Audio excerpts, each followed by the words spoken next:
मान्यता के अनुसार ये व्रत पुरुषों के लिए भाग्योदय से सकल मनोरथ पूर्ण करने वाले हैं। वहीं यह व्रत स्त्रियों को मनचाहा वर और सौभाग्य प्रदान करता है। इसके अलावा ये व्रत रोग शोक दूर करने के साथ ही जाने अनजाने में किए गए पापों से भी मुक्ति प्रदान करता है। पंडित सुनील शर्मा के अनुसार ऐसे में जहां तकरीबन हिंदू समाज के सभी लोगों ने इसके बारे में सुना तो होगा, लेकिन बहुत कम लोग हैं जो इससे जुड़ी कथा के बारे में जानते हैं। ऐसे में हम आज आपको 16 सोमवार व्रत की 2 कथाओं के बारे में बता रहे हैं। 16 सोमवार व्रत की पहली कथा। 16 सोमवार व्रत कथा।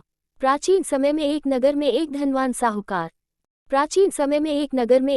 साहूकार रहा करता था, जिसके घर में किसी प्रकार की कोई कमी नहीं थी, परंतु उसका कोई पुत्र नहीं है, जिस कारण वह काफी दुखी रहता था।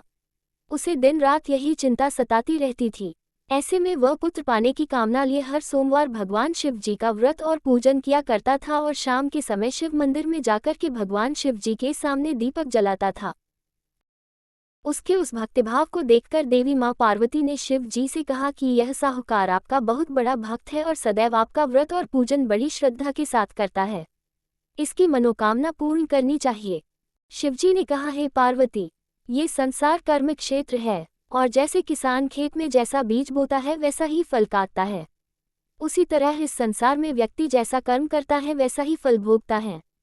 पार्वती जी ने अत्यंत आग्रह से कहा, प्रभु, जब यह आपका इतना बड़ा भक्त है और इसको अगर किसी भी प्रकार का दुख है तो उसे अवश्य दूर करना चाहिए, क्योंकि आप सदैव अपने भक्तों पर दयालु होते हैं और उनके दुखों को हमेशा दूर करते हैं।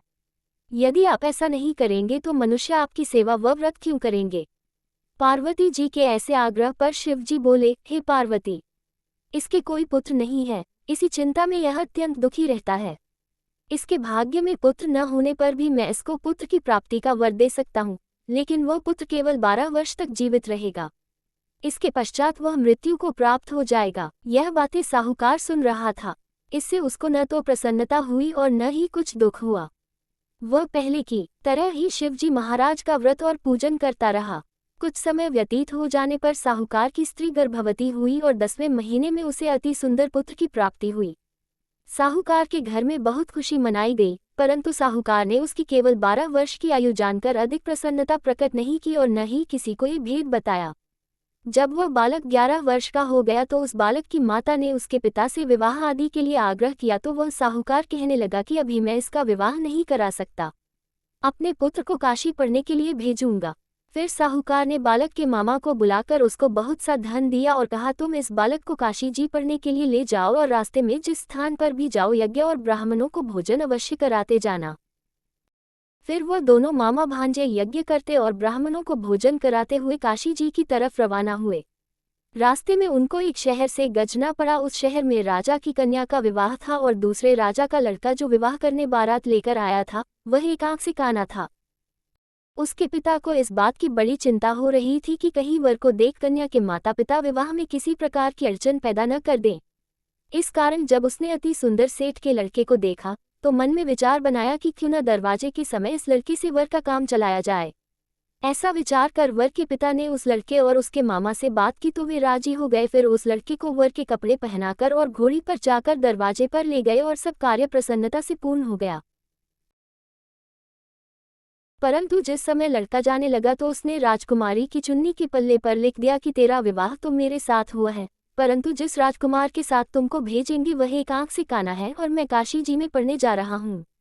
लड़के के जाने के पश्चात उस राजकुमारी ने जब अपनी चुन्नी पर ऐसा लिखा हुआ देखा तो उसने राजकुमार के साथ जाने से मना कर दिया और कहा कि यह मेरा पति नहीं है, मेरा विवाह इसके साथ नहीं हुआ है, वह तो काशी जी पढ़ने गया है। राजकुमारी के माता पिता ने अपनी कन्या को विदा नहीं किया और बारात वापस चली गई। उधर सेठ का लड़का और मामा काशी जी पहुंच गए थे। वहां जाकर लड़के ने पढ़ना शुरू कर दिया। जब लड़के की आयु 12 साल की हो गई, उस दिन उन्होंने यज्ञ रचा रखा था कि लड़के ने अपने मामा से कहा, मामा जी आज मेरी तबीयत कुछ ठीक नहीं लग है।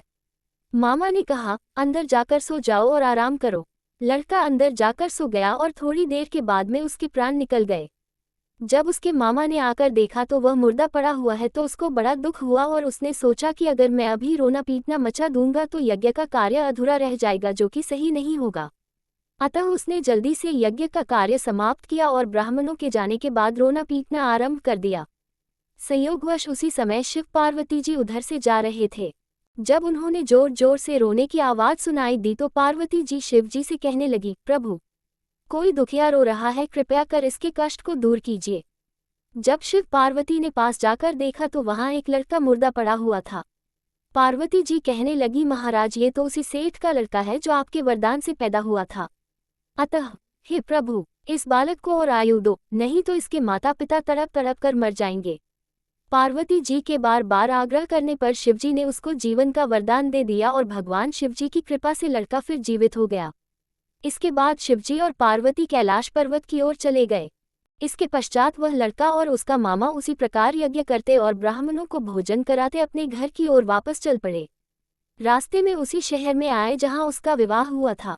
वहां पर आकर उन्होंने यज्ञ आरंभ कर दिया तो उस लड़के के ससुर ने उसको पहचान लिया और अपने महल में ले जाकर उसकी बड़ी खातिरदारी की साथ ही बहुत से दास दासियों सहित आदरपूर्वक लड़की और जमाई को विदा भी किया। जब वह अपने शहर के निकट आए तो मामा ने कहा कि पहले मैं तुम्हारे घर जाकर खबर कराता हूँ। जब उस लड़के का मामा घर पहुंचा तो लड़के के माता पिता घर की छत बैठे हुए थे और यह प्रण कर रखा था कि यदि हमारा पुत्र सकुशल लौट आया तो हम राजी खुशी नीचे आ जाएंगे, नहीं तो छत से गिरकर अपने प्राण त्याग देंगे। इतने में उस लड़के के मामा ने आकर यह समाचार दिया कि आपका पुत्र वापस आ गया है, तो उनको विश्वास नहीं आया। तब उसके मामा ने शपथ पूर्वक कहा कि आपका पुत्र अपनी स्त्री के साथ बहुत सारा धन साथ लेकर आया है। तो सेठ ने आनंद के साथ उसका स्वागत किया और बड़ी प्रसन्नता से साथ रहने लगे। माना जाता है कि इसी प्रकार से जो कोई भी सोमवार के व्रत को धारण करता है अथवा इस कथा को पढ़ता या सुनता है, उसकी समस्त मनोकामनाएं पूर्ण होती हैं।